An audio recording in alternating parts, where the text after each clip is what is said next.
So a few months ago, I shared a video update on our house, and I showed this pretty basic rendering of the concept we had in mind at the time.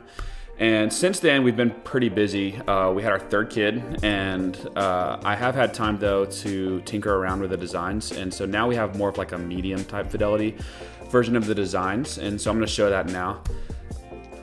I still haven't modeled out a lot of details like materials, mechanical systems, cabinetry, that kind of stuff. Mainly because I want to bring some professionals in to help assess the overall design of the house and the site first. So my purpose with this video is to make it easier for us to find the right people to partner with. And I'll walk through what we have now from the ground up. I'll try to keep it simple because I have like 100 questions and I'd rather save those for the conversations to follow. So if you watched my last video, I showed how I used my drone to create this point cloud of our entire lot. And so the green points here, that's what I used to create the topography model, which is kind of this underlying geometry underneath the points. And the red points are obviously the house, and the pink points are the wood retaining walls, and all of that's going to get demolished. But I wanted to highlight this right here. This is kind of the money shot of the entire lot. So we are doing everything we can to design the house around this view of this private 5-acre pond. So in my design, some excavation will be required. Although we are going to try to drop a basement right in the same footprint as the old one.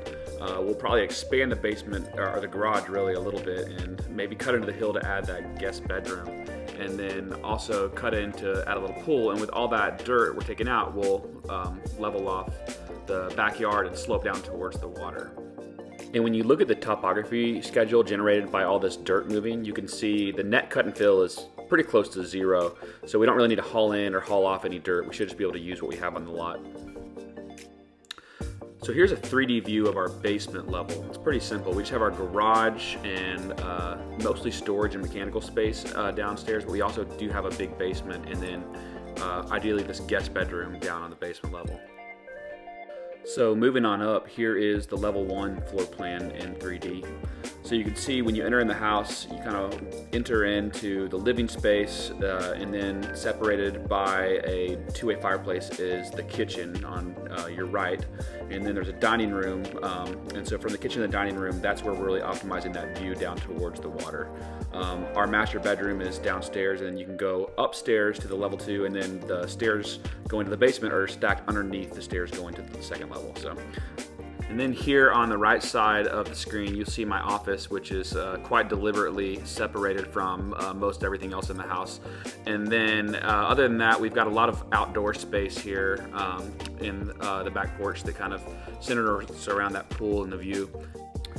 One more call out before we head upstairs is that all the furniture you're seeing here in these renderings is stuff that for the most part we already own, or I've even built, in fact. Some of it is stuff that we plan to buy or build in the future. But I wanted to be able to try our furniture in this floor plan and see kind of how it might fit inside the house we're designing. And so here's a view of the second floor. It's basically just the 3 bedrooms for the kids, plus this fun hangout area with a couch. And then there's this outdoor patio area that has an outdoor fireplace out there actually that I thought was just a fun extra outdoor space to kind of hang out and reflect. So that is a very simple overview of what we have. There's a lot I did not go into that I'd be happy to talk about at length with whoever is interested. And I shared 3D renderings because I thought that might be the easiest way for most people to understand the concept we're trying to get at with this house. But of course I have 2D floor plans and all kinds of other drawings and documents for the plans we currently have. So yeah, obviously I've gone a little more in depth here than most people looking to build a house, but I'm still not an architect, I'm not a builder.